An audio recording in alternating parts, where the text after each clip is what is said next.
Shalom, everyone, and welcome to our Shabbat night Torah class. It is December 27th, 2024, and we are excited about everything that's going on. So now I have one person that has joined me, and my son who got me in this trouble because I'm not quite sure what I'm doing, but I'm going to have to do Zoom as well because there's nowhere to put the notes up that I want to put up. And my tech advisor has not advised me how to do that. So we're going to do both. Uh, we'll do both Instagram and Zoom because that's the only one that my tech advisor understands how to do. So we're going to be in our lesson number 9. It's in Genesis chapter 37, verse 1, all the way to chapter 40, verse 23. So we're going to be allowing others to join, and then we're going to get started. All right. You can place the notes in the chat, and everyone will be able to see them. Okay, how do I place the notes in the chat?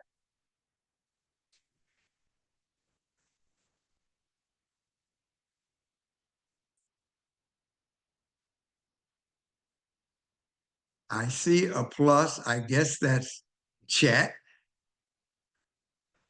Chini has joined. Let's go. You better go to my Zoom channel.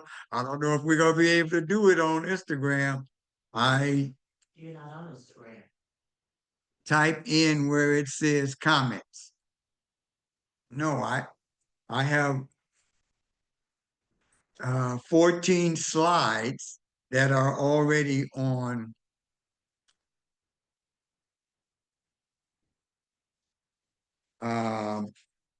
my slides are part of my slide presentation, my PowerPoint presentation.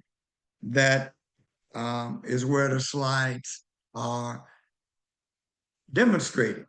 So even though you can hear me, there's no way I understand of putting the notes on the chat unless there's some way I could put the notes in the comment from PowerPoint. I can't type all of this information in there. There's no way I can do that. So we're going to wait. And for those who are on Zoom, you'll see the notes. But for those that are on Instagram, I'm gonna read them, but you definitely won't see them. So I'm not sure how this is gonna work, but we're gonna go ahead with our presentation. One more minute, I'm gonna wait until other people join, and then we're gonna go to our Zoom for the actual presentation because this is not what I thought it was going to be. I thought there was a way we could do the same thing, but it appears there is not. So until I get that figured out,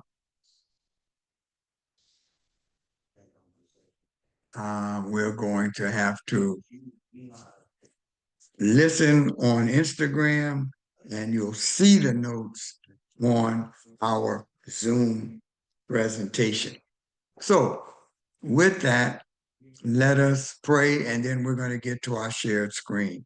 Yehovah our Elohim, creator of the universe, we bless you for this day. This is the day that you have made.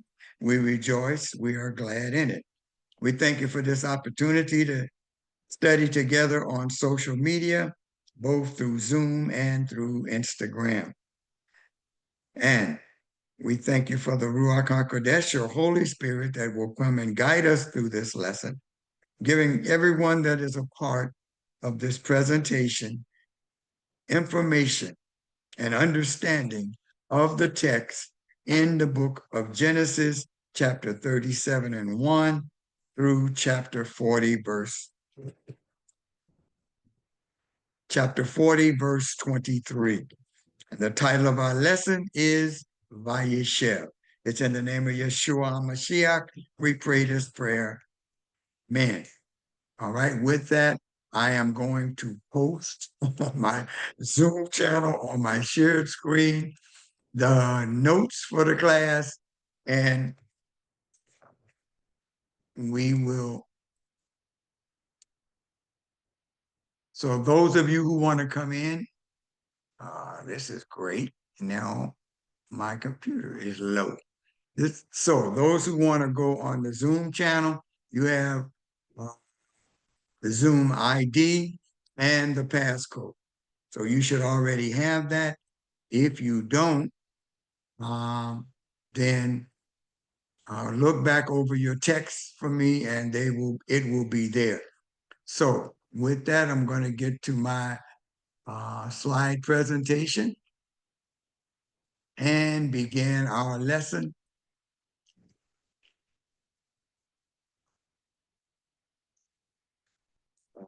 Dude, oh, you want to do it that way. All right. Okay. All right. So it's Vayeishev, which means is Hebrew for he dwelt. He dwelt. Vayeishev, Vayeishev, and it means he dwelt. And we're going to be talking about how Jacob and his descendants lived in the land of Canaan, which had been promised through Jehovah, the creator of the universe, to Abraham and all of his descendants. And now we're in the line of Jacob, and we're going to go through and do that. Mandaleo has joined. Mandaleo, if you want to go on Zoom, I am on Zoom. So if you'd rather go on Zoom where you could see the notes for the lesson as we go through it line upon line, precept upon precept, then go there. You just look back and you'll see what the ID is and the passcode. So we're going to be doing it on there because I don't know of a way to bring the notes up on to the Instagram Instagram application. So with that, we're going to start our lesson, and we're beginning in the first aspect or the first session of our lesson, which is beginning in Genesis chapter 37, verses 1 through 11. The first session is basically going to be talking about how Jacob dwelt, which we'll see at the beginning of the chapter, how Jacob dwelt in the land. And this begins the lineage that's going to follow as we get in, leaving Jacob to the son he loved the most, which was of all his children, Joseph, which we'll see in this lesson. And we're going to see where he gives him a coat of many colors, which is kind of synonymous with the robes that the priests of the family wear. We know that the elder, which would have been Reuben of the 12 sons of Jacob, was disqualified from the role of the priestly passing on through once Isaac was no longer alive. I'm sorry, once Jacob was no longer alive, then Reuben would have been the high priest of the family. However, Yaakov or Jacob decided that Joseph, for those of you who are looking on the screen, you will see Joseph, and that would be where we're going through line upon line. So it starts off with Yaakov continued living because he had gone back to Bethel from which he had been instructed by Jehovah to go there, and he built an altar there. And from there, he went down into Hebron, which is the place where Abraham and Isaac had settled prior to their death. And so now we find that Yaakov, who is the descendant of uh, Joseph, the descendant of Yaakov, was given this coat of many colors. So it begins with Yaakov continued living. That continued living is basically he dwelt, which is the Hebrew word, which is the title of the lesson, Vayeishev. Vayeishev, once again, will be throughout the lesson, is about the dwelling of Yaakov and his descendants in the land of Canaan, with the exception of Joseph, who will be sold in this lesson on today because of the brothers' hatred for them. So now we're going to get into our lesson. Yaakov continued living 37 and 1 in the land where his father had lived as a foreigner, the land of Canaan. Here is the history of Yaakov. When Joseph was 17 years old, remember, Joseph was a toddler when his father left the land of Haran, which was not in the land of Canaan, and came back to the land of Canaan. Well, the story picks up as Joseph is now 17 years old, or most likely have been in the land of Canaan for about 15 years. And so here it goes into verse 2. Here is the history of Yaakov. When Joseph was 17 years old, he used to pasture the flock with his brothers. All right. Even though he was still a boy. Well, this boy, once again, we will learn even as we go through the book of Exodus that up until a child was considered in fighting age, he was considered a lad. So that would be somewhere under the age of 20. He was considered a lad. And so we'll see that. But in actuality, we're learning out that it tells us here that he was 17 years old. Once, when he was with the sons of Bilhah, which was the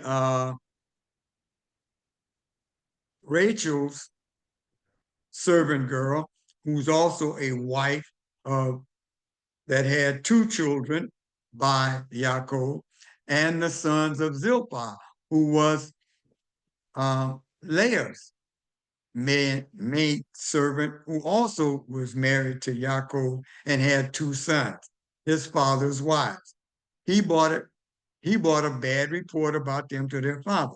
Basically, he reported on what they were doing, but it wasn't favorable, and we'll find out through this lesson that Joseph spoke truth, but he didn't weigh it with actual wisdom because he was a lad. He was only 17 years old. And normally the father who would have been teaching his son would have instructed him of these things and how to properly use truth. So Halifu, you have joined us. And so I want you to understand that if you go to Zoom, you can also see the notes like Mandaleo.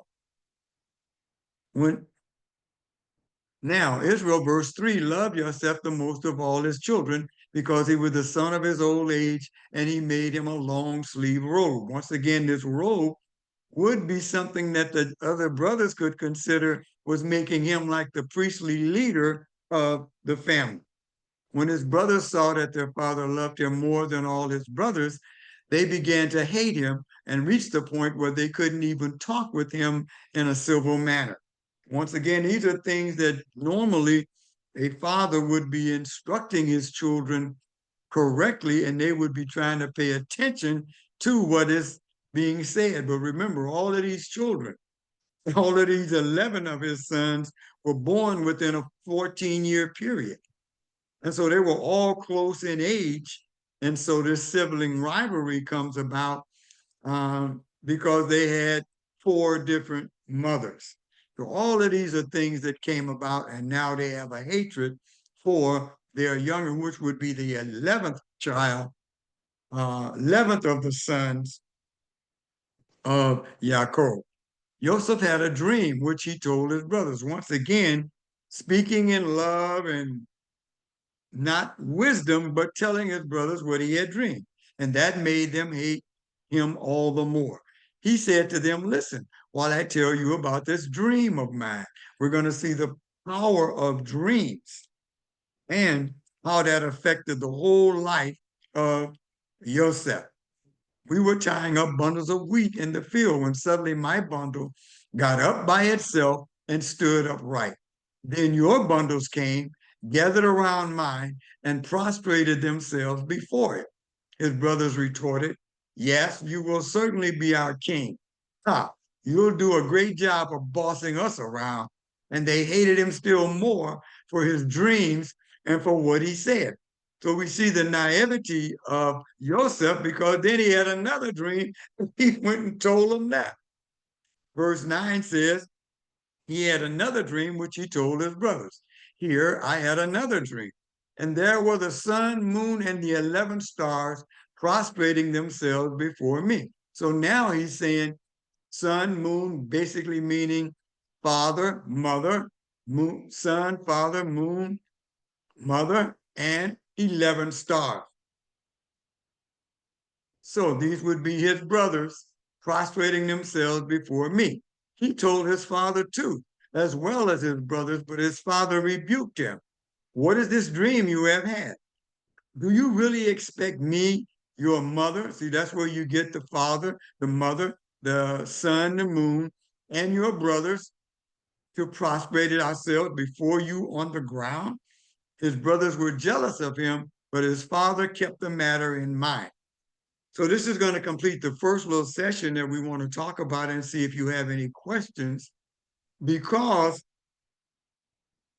the thing about his father keeping this matter in mind, remember it was the dream that Yaakov had at Bethel about the what we call today Jacob's ladder, where angels ascended and descended to Jehovah, the creator of the universe, and Jehovah then spoke to him concerning what he had just dreamed and gave him revelation of what he had just dreamed.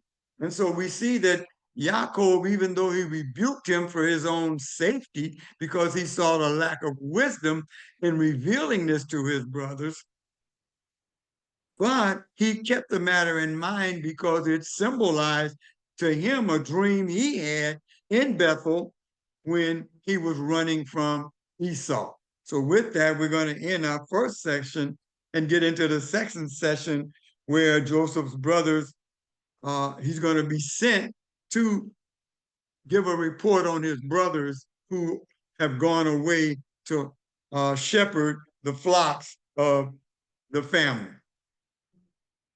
So in this second session, we're going to have one slide as well, and it's going to be from Genesis 37:12 through 22. After this, verse 12 of chapter 37, when his brothers had gone to pasture their father's sheep in Shechem. We highlight Shechem because remember, Shechem is was in the land of Shechem. There was a city, and his brothers completely destroyed the city and killed all the residents and took all the women and children out of the city. So we highlight that as a point of memory so that you will remember that that is something that transpired. I'm going to have to plug in my phone so that Instagram won't be lost because I'm running out of space.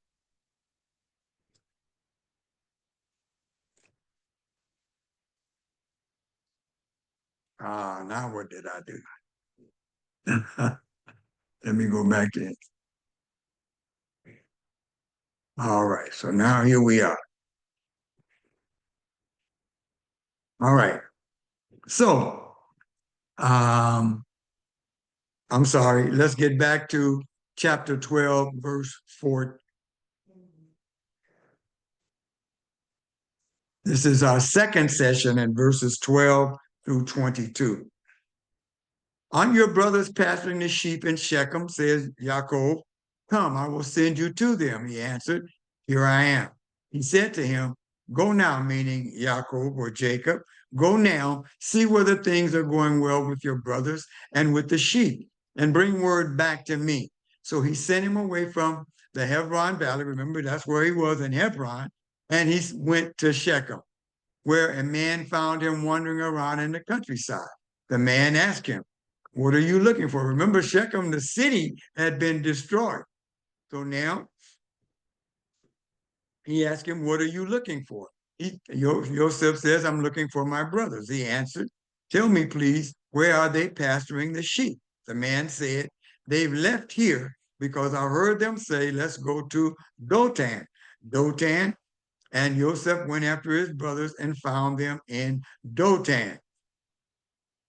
They spotted him in the distance, and before he had arrived, remember, Israel is very hilly, so there's a incline and a decline and valleys.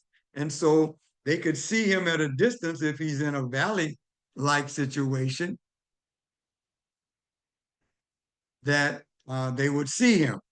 So they spotted him in the distance, verse 18, and before he had arrived where they were, they had already plotted to kill him. So now these brothers that are everyone but Benjamin most likely are planning to kill him, because Benjamin would still be much younger and the father would keep him around him.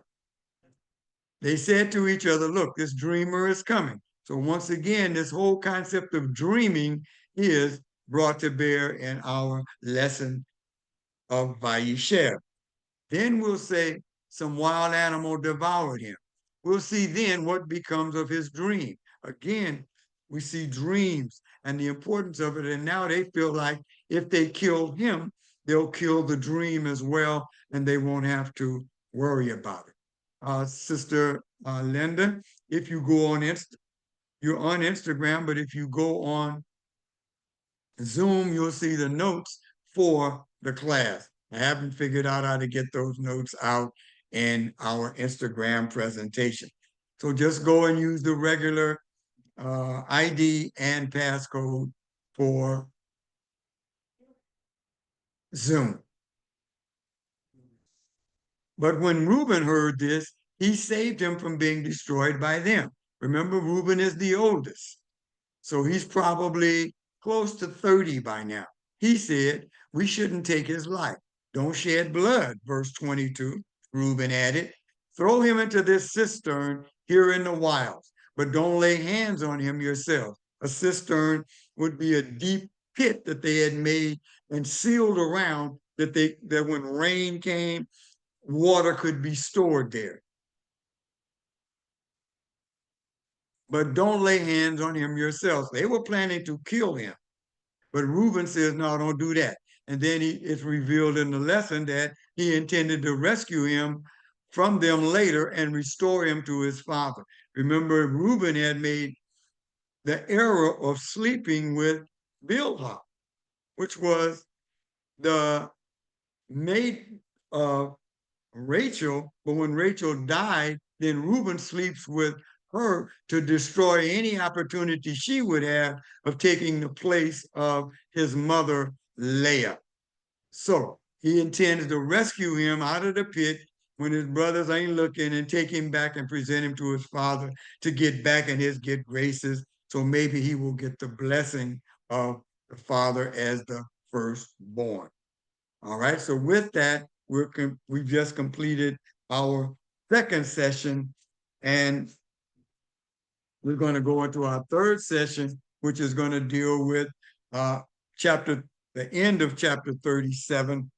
And it's going to be 2 slides, and it's going to talk about what then transpired once Joseph arrived where his brothers were in Dothan. Verse 23 of chapter 37. So it was that when Joseph arrived to be with his brothers, they stripped off his robe, the long sleeve robe he was wearing, took him and threw him into the cistern. The cistern was empty without any water in it. Then they sat down to eat their meal. But as they looked up, they saw in front of them a caravan of Yismaelim, or Ishmaelites, coming from Gilead. Their camels loaded with aromatic gum healing resin, and opium on their way down to Egypt. Judah says to his brothers, what advantage is it to us if we kill our brother and cover up his blood? So now he's speaking along with what Reuben had told them. He said, no, we're not going to just leave him down there to die. We're going to get rid of him in another way. Verse 27, come, let's sell him to the Ishmaelim instead of putting him to death with our own hands. After all, he is our brother, our own flesh. His brothers paid attention to him. So now they're listening to Yehuda or Judah and agreeing with what he said. Then the Bible says, so when the Midianim came, so these are the Midianites who were also merchants passing along this route, passed by. They drew and lifted Joseph up out of the cistern and sold him for a half a pound of silver shekels to the Ishmaelites who took Joseph on to Egypt. So there were two groups of there was another group of caravans of Midianites following the group of the Ishmaelites. And so between these two groups, they sold him for 20 pounds of silver, reminding us, and of course, the Brit Hadasha of the New Testament, how Yeshua was sold by Judas for 30 pieces of silver. Reuben returned to the cistern, and upon seeing that Joseph wasn't in it, tore his clothes in mourning. He returned to his brothers and said, the boy isn't there. Where can I go now? As the oldest, which we'll all understand in most cultures, that oldest one is going to be blamed for anything that transpires while the father and mother are away. So it's the oldest one. So Reuben in this instance basically saying, being the oldest, I'm going to be blamed for not bringing Joseph back. Verse 31, then they took Joseph's robe. They've already took the robe, sold him. They killed a male goat and dipped the robe in the blood. Then they sent the long sleeve robe and brought it to their father, saying, we found this. Do you know if it's your son's robe or not? Remember now, Joseph at 17 is the youngest except for Benjamin, which is his younger brother, which would be about 15 or 14 at this time. So they're old enough to know what they're doing and know that it's a lie, but they're asking their father as if they don't know anything about this code. It's my son's robe. He recognized it, meaning Yaakov. Verse 33, he recognized it and cried, it's my son's robe. Some wild animal has torn Joseph in pieces and eaten him. So the whole concept of understanding that his sons were basically hating on their brother and didn't love him, this was not something that Yaakov was picking up. And that is something he should have picked up in what's going on. So we see then that his lack of wisdom in dealing with the matter was basically he wasn't picking up on what's going on. They were hiding it from him. I guess a father wouldn't want to believe this because we'll see the same thing happen with David later on in the scriptures. And so to conclude our third session, we go to verse and chapter 37. Yaakov tore his clothes, verse 34, putting sackcloth around his waist, mourned his son for many days. Usually it was a 30-day period of mourning for someone when was dead. But we're going to see that he basically refused to talk to his children, any of his sons, for a much longer period of time. Verse 35, though all his sons and daughters tried to comfort him, he refused all consolation, saying, no, I will go down to the grave to my son mourning. And his father wept for him. And then verse 36, in Egypt, the Midianim or the Midianites sold Joseph to Potiphar, one of Pharaoh's officials, a captain of the guard. So we see in this particular lesson, there's so much to glean from it, especially the whole understanding of the Ishmaelites would see how those were what? Ishmael was the son of Abraham. So Ishmaelites would be the descendants of Ishmael. So these people were going into Egypt to trade and were the ones who came along and spared the life of Joseph. So we see how all of this is interplaying in the plan that as the creator of the universe, Jehovah, is working all things together to fulfill his plan.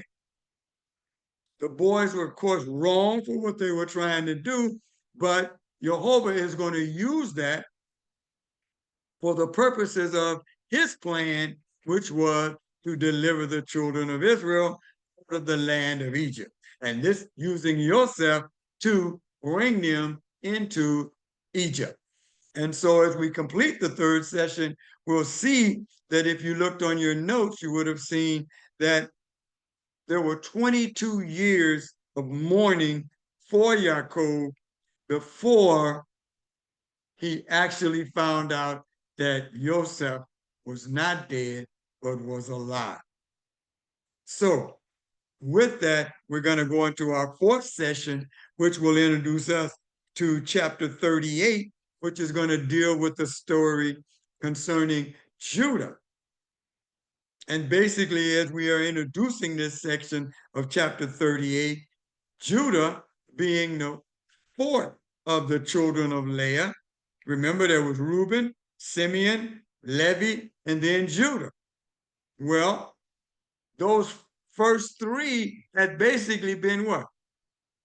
Determined by their father that they were not going to be the next one in line.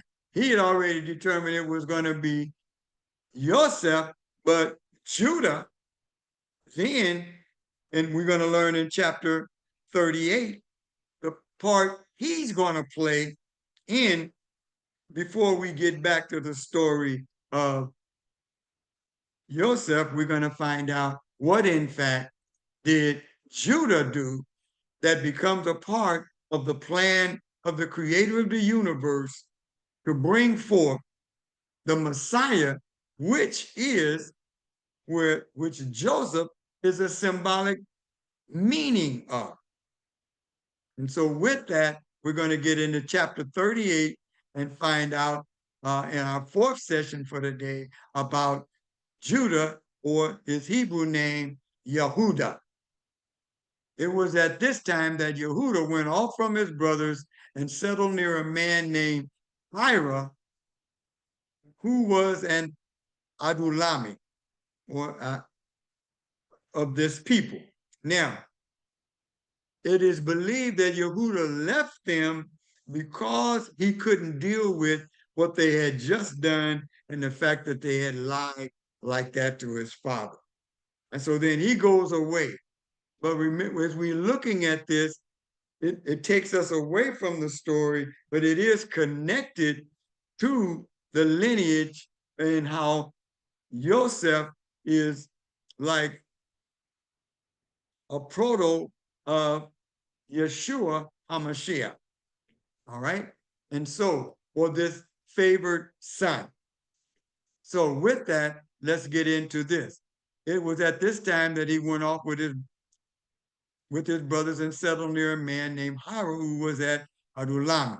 Verse 2. There Yehuda saw one of the daughters of a certain Canaanite whose name was Shua.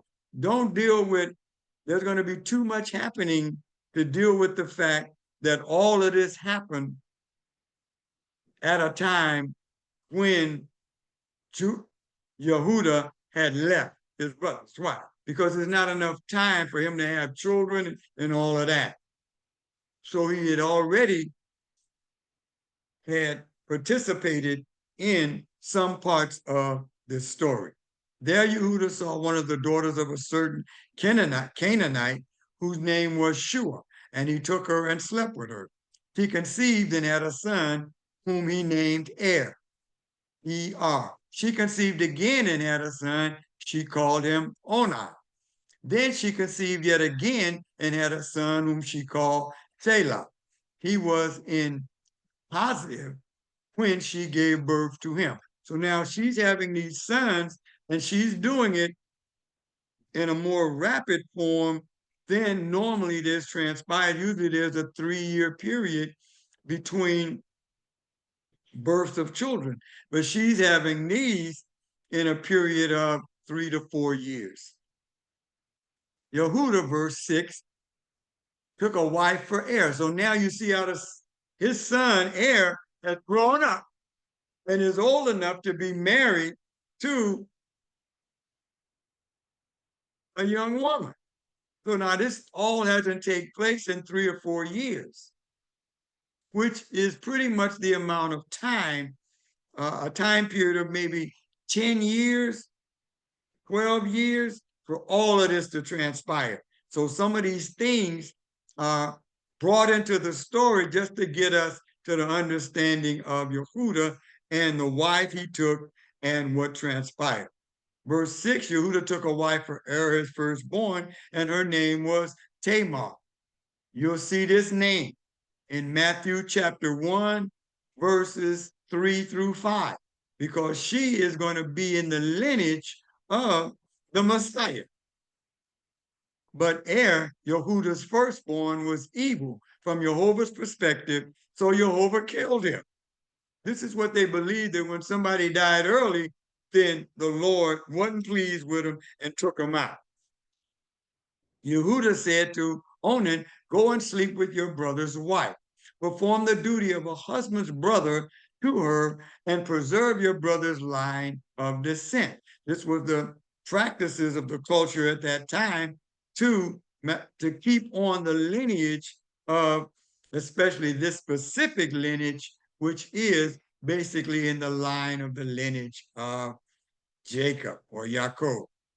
However, Onan knew that the child would not count as his, so whenever he had intercourse with his brother's wife, he spilled the semen on the ground so as not to give his brother offspring. What he did was evil from Jehovah's perspective, so he killed him. So he died early as well because of what he was doing. With that, we go into the second of the 3 slides of the 4th story or session. Then Yehuda, verse 11, said to Tamar, his daughter-in-law, stay a widow in your father's house until my son Shelah grows up. For he thought, I don't want him to die too, like his brothers. So Tamar went and lived at home with her father. So she put on her mourning clothes and goes home because her husband had died, goes home to live with her father. In due time, Shua's daughter, the wife of Yehuda, died. So now Yehuda's wife dies. After Yehuda had been comforted, he went up to be with his sheep shearers in Timnah.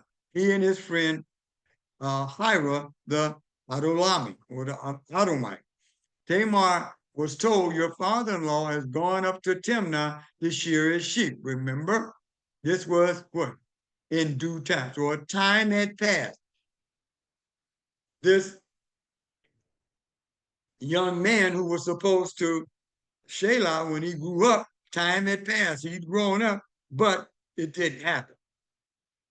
So she took off her widow's clothes, verse 14, completely covered up to Timnah to shear his sheep. So she took off her widow's clothes, completely covered her face with her veil, and sat at the entrance to Inyamin, which is basically a city around the land for where the sheep were being sheared, which is on the way to Timnah. For she saw that Shelah had grown up, but she still was not being given to him as his wife. Remember that the whole understanding was that she would have children for her husband, Er. But it was the duty of the brothers of Er to make sure that his lineage was continued through Tamar. So he went over to her. Now verse 15, when Yehuda saw her, he thought she was a prostitute because she had covered her face. Remember, his wife had been dead and much time had passed. So he thinks she's a prostitute because of the way she was dressed. So he decides he's going to go in and sleep with her. He went over to her where she was sitting and said, not realizing that she was his daughter-in-law, come, let me sleep with you. She answered, what will you pay to sleep with me? He said, I will send you a kid from the flock of goats. She said, will you also give me something as a guarantee until you send it? He answered, what should I give you as a guarantee? She said, your seal with its cord. He would have that with him in case he wanted to sell some of the sheep, and the staff you're carrying in your hand. So he gave them to her, then went and slept with her, and she conceived by him. So now he's really sleeping with his son's wife, which was also forbidden, but he didn't know what he was doing. She got up and went away, took off her veil, and put on her widow's clothes. Judah then sent the kid with his friend Adulami to receive the guaranteed items back from the woman, but he couldn't find her. Now, as we complete our fourth session, verse 21 of chapter 38, he asked the people near where she had been, where's the prostitute who's on the road at Enayim? But he answered, there hasn't been any prostitute here. So he returned to Yehuda and said, I couldn't find her. Also, the people there said, there hasn't been any prostitute here.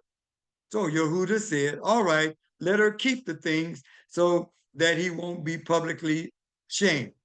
I sent the kid, so I did what I said I would do, but you didn't find her. About 3 months later, Yehuda was told, Tamar, your daughter-in-law, has been acting like a whore. Moreover, she is pregnant as a result of her prostitution. So now these are the names that they're calling her because she's pregnant in her father's house and supposedly has not been with any man. Yehuda said, bring her out and let her be burned alive. So now this is probably the rulers of the area of which Yehuda had so much clout at this particular point in time. He's one of the judges at the area, in the area. So they're sitting there and they find this information out. And now he's saying that she should be killed. When she was brought out, she sent this message to her father-in-law. I am pregnant by the man to whom these things belong. Determine, I beg you, whose they are, the signet, the cords, and the staff. Then Yehuda acknowledged owning them. So he tells the truth, oh my goodness. Because they're not going to kill her without what? A trial. So he's actually having a trial and he realizes these things belong to me. I'm the one that slept with her and I am in error. He acknowledged owning them. He said, she is more righteous than I, because I didn't let her become the wife of my son, Shelah. And he never slept with her again. So he understood what had happened. He's not designed to be a wife, but in effect, she is becoming now pregnant. So her children, even though they are the son of Yehuda, they're supposed to be what? The children of her husband, Er. When she went into labor, it became evident that she was going to have twins. As she was in labor, one of them put out his hand, and the midwife took his hand and tied a scarlet thread on it, saying, this one came out first. But then he withdrew his hand, and his brother came out. So she said, how did you manage to break out first? Therefore, he was named Perez, breaking out. Then out came his brother with the scarlet thread on his hand, and he was given the name Zerah, or scarlet. And so in this lesson, we see that Tamar has children, and one of the children, Perez, becomes an ancestor to David. And so the lineage of Messiah Yeshua is going to come through the lineage of this union between Tamar and Yehuda.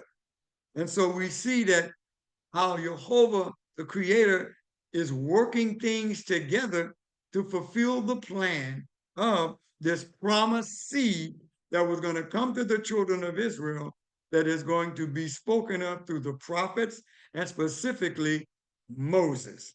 And so we're going to see how this all plays out. But in this fourth session, this lesson of chapter 38, we see how Jehovah is working things together, even though man is being lying, being deceptive, doing all kind of things, but the Creator is working things to his sovereign will to make this thing transpire in the manner in which he wants it to transpire. So this gets rid of all this understanding of the lineage of Messiah, as we see Tamar and her descendant, her child Peretz, as part of the lineage of Yeshua HaMashiach, or of Matthew chapter 1, verses 3 through 5. With that, we're going to go into our next session, which is the fifth session, which is very short, but we're going to now go back to chapter 39 and the story about Joseph. So with that, let's go to our fifth session, which is in Genesis chapter 39, verses 1 through 6. We get back into the story of Joseph. Joseph was brought down to Egypt, and Potiphar, an officer of Pharaoh's and captain of the guard, an Egyptian, bought him from the Ishmaelites who had brought him there. So we get this intertwining of the Midianites and the Ishmaelites. Both the Midianites were descendants of Lot. So we see all of these things are playing out in this particular story. So Jehovah was with Joseph, and he became wealthy while he was in the household of his master, the Egyptian. So he was given a salary, and everything was working well. And so he'd be able to save up to one day buy his freedom. His master saw how Jehovah was with him, and that Jehovah prospered everything he did.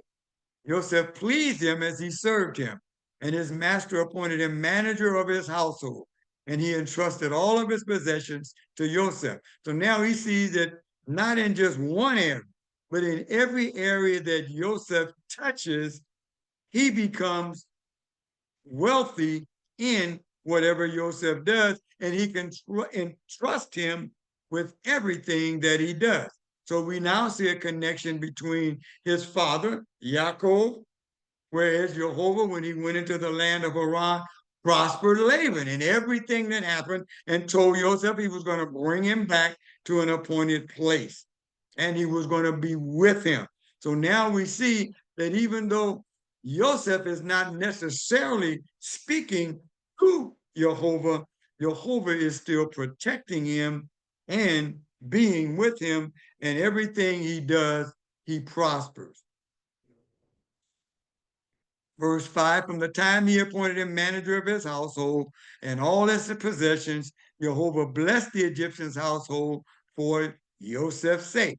Jehovah's blessing was on all he owned, whether in the house or in the field. So everything Joseph is managing gives great wealth to Potiphar, who is what? An officer of Pharaoh's. We'll see this play out in further stories.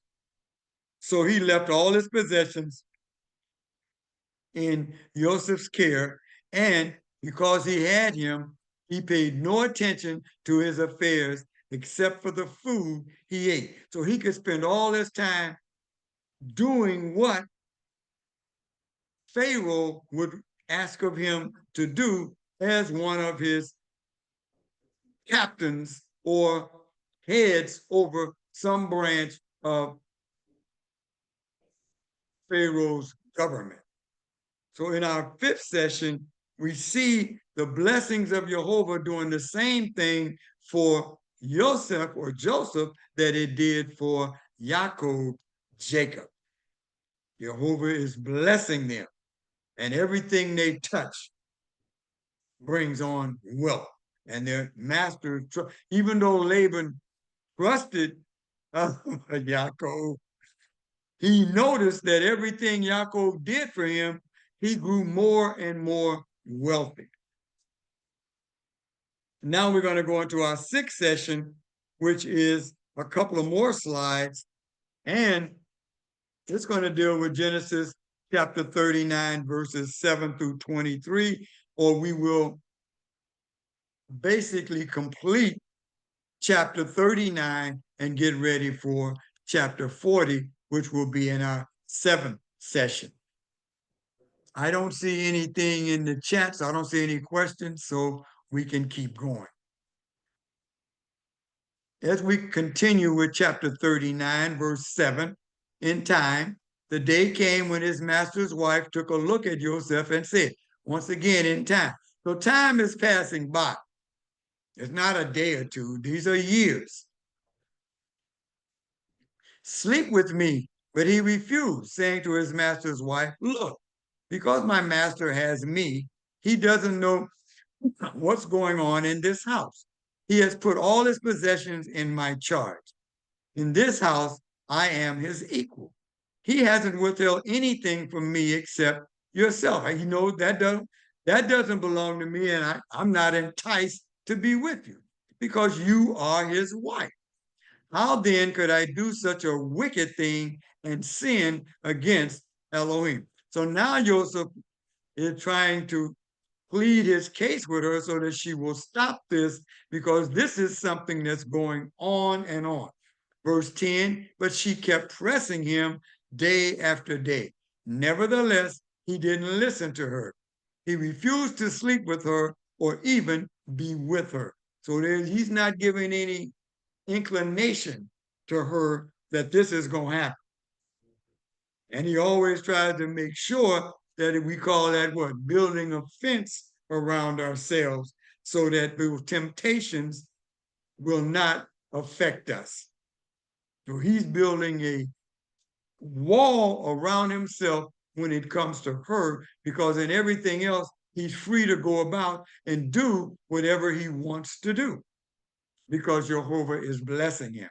Verse 11, however, one day when he went into the house to do his work, and none of the men living in the house was there indoors, she grabbed him by his robe and said, sleep with me. So now she's hollering and demanding that he does it.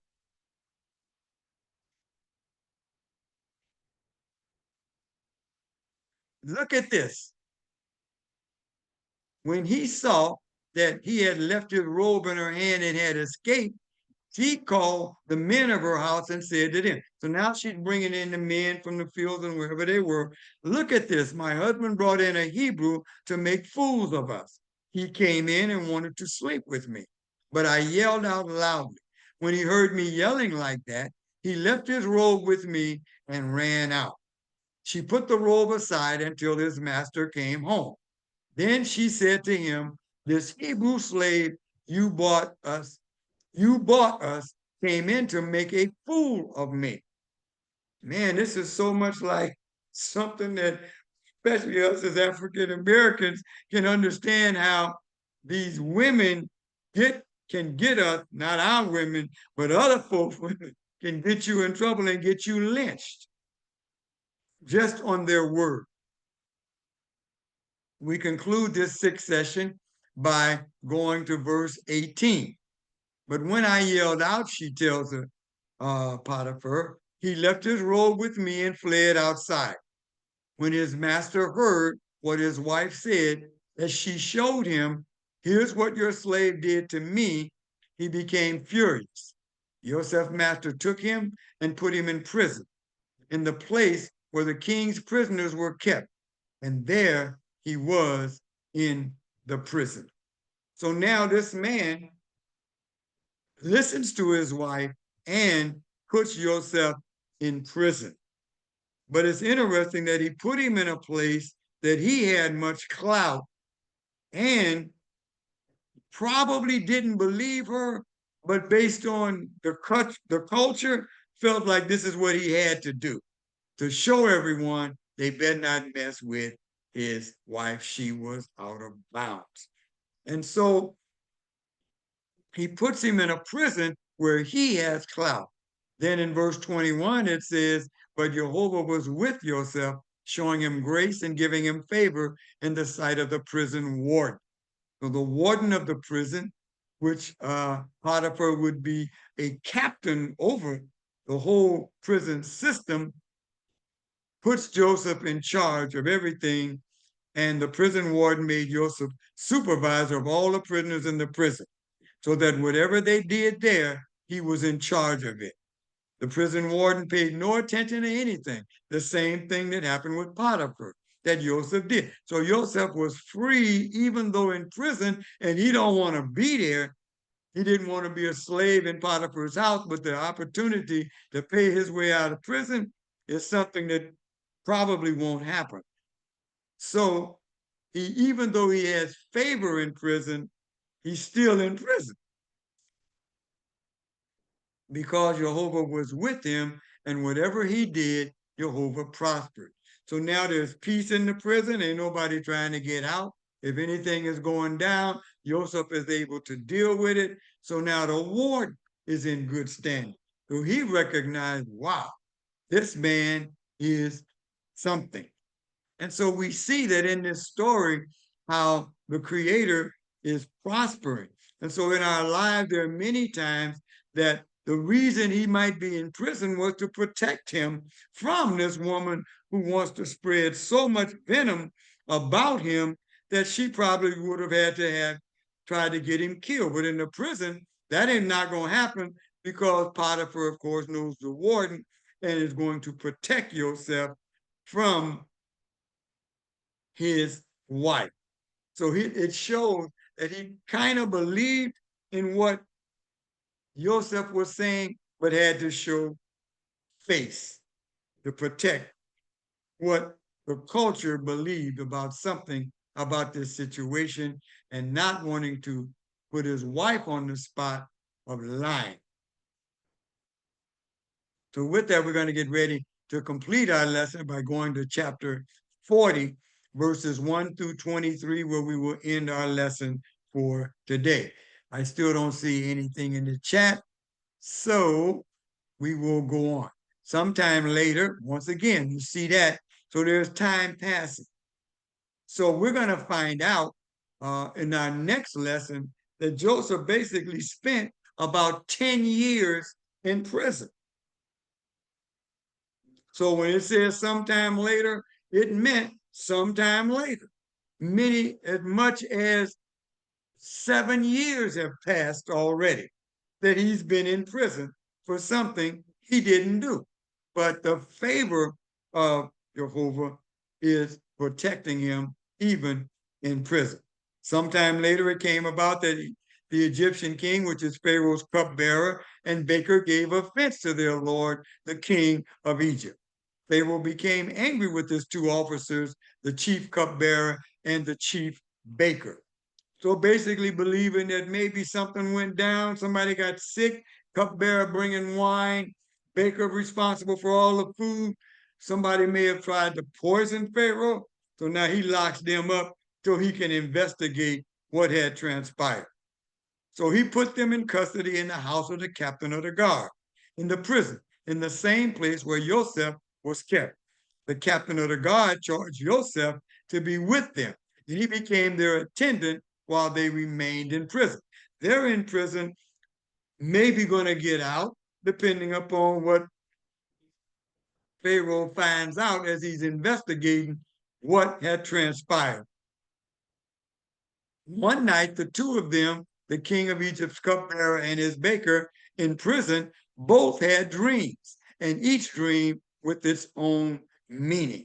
Dreams, once again, playing a part in the life of Yaakov, the life of Joseph, his son. Joseph came into them in the morning and saw that they looked sad. He asked Pharaoh's officers there with him in the prison of his master's house, "Why are you looking so sad today?" They said to him, we each had a dream, and there's no one around who can interpret it. So this dream affected them in such a way that they have questions. What was this dream all about? And we know that the creator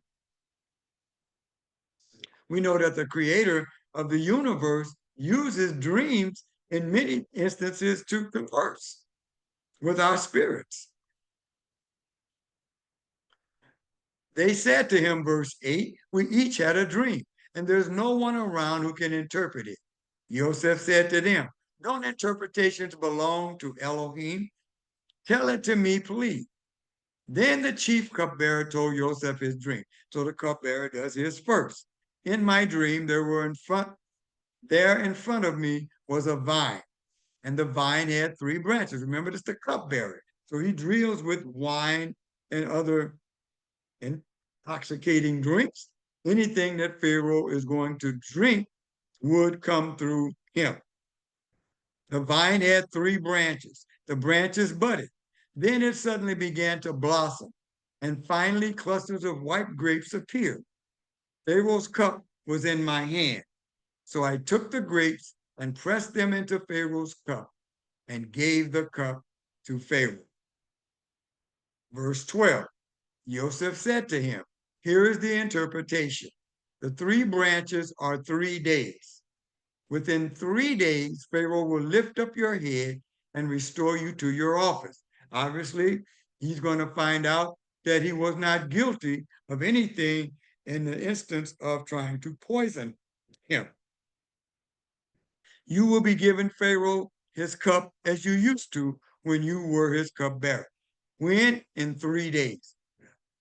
He tells him, but remember me when it goes well with you, and show me kindness, please, and mention me to Pharaoh so that he will release me from this prison.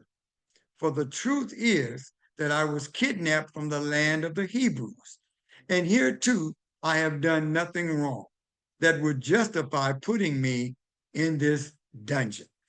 So now Yosef is relating to this cupbearer that he was taken from the land and brought to Egypt as a lad of 17 years old. When the chief baker saw that the interpretation was favorable, now the baker speaks up. He said to Yosef, I too saw in my dream, there were 3 baskets of white bread on my head. In the uppermost baskets, there's 3 baskets, there were all kinds of baked goods for Pharaoh. But the birds ate them out of the baskets on my head. Yosef answered. Remember, he heard what's going to happen to the cupbearers. He's like, hey, tell me about mine. Yosef said, he going to tell the truth. Here is the interpretation. The 3 baskets are 3 days. Within 3 days, Pharaoh will lift up your head from off of you. He will hang you on a tree, and the birds will eat your flesh off you. On the 3rd day, he says, now for you in 3 days, Pharaoh gonna come and hang you because your verdict is gonna come in guilty of trying to do something to hurt Pharaoh. On the 3rd day, verse 20, which was Pharaoh's birthday, he gave a party for all his officials. And he lifted up the head of the chief cupbearer and the head of the chief baker among his officials. So that means he's going to deal with them. He restored the chief cupbearer back to his position so that he again gave Pharaoh his cup. But he hanged the chief baker as Joseph had interpreted to them. Nevertheless, the chief cupbearer didn't remember Joseph, but forgot him. And with that, that concludes our lesson, lesson 9, Vayeishev.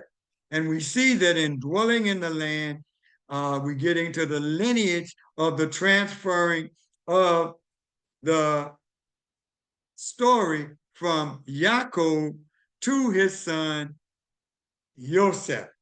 And we're going to see how Jehovah is going to weave all this together, how dreams will be the simple way of getting what? Yosef, who is much more wise now than he was at earlier when he was talking to his brothers, and knows how to best deal with dreams. So with that, we're going to get out of my shared screen and get back to the chat. I don't see any questions. Do you have any questions? I think I'm gonna stay on Zoom because I don't know how to do Instagram. I got to learn that better. So I'm going to have my son show me again how I can do this. So we'll be coming back together next week, which I know January 1st is next Wednesday, but by the Thursday, you should be over your January 1st, and we will have our lesson 10, which is called Case. And that lesson is central to the understanding of how dreams once again play in the life of yourself and how they may play in each one of our lives as we live here in this time period. So remember that it is through dreams and visions. We're going to hear that once again in when we get into the story of the Exodus, that the Creator, through the angels that ascend and descend, and we have guardian angels, will use them to respond to us in dreams when we are what? Our minds are closed off to many other things, and we can hear the voice of the Creator. So, with that, I want to thank everyone so much for joining me today on this lesson. I look forward to our next lesson, which is Kate's, which will pick up the story of Joseph and how he gets out of prison and what happens to him in the land of Egypt. With that, let's do our priestly blessing so that we can allow this blessing to transfer to each one of our lives. From Numbers chapter 6, verses 24 through 26, may Jehovah bless you and keep you. May Jehovah make his face shine upon you and be gracious to you. And may Jehovah lift up his countenance upon you and give you peace. And with that, I say, Shalom, and I will see you next Friday for lesson 10. Everybody have a happy new year, and I'll see my sister and brother again on Tuesday. We're supposed to be going out, so we're going to bring the year in fellowship there. So I'll see you then. So thank you so much, and I say shalom, peace, and wholeness.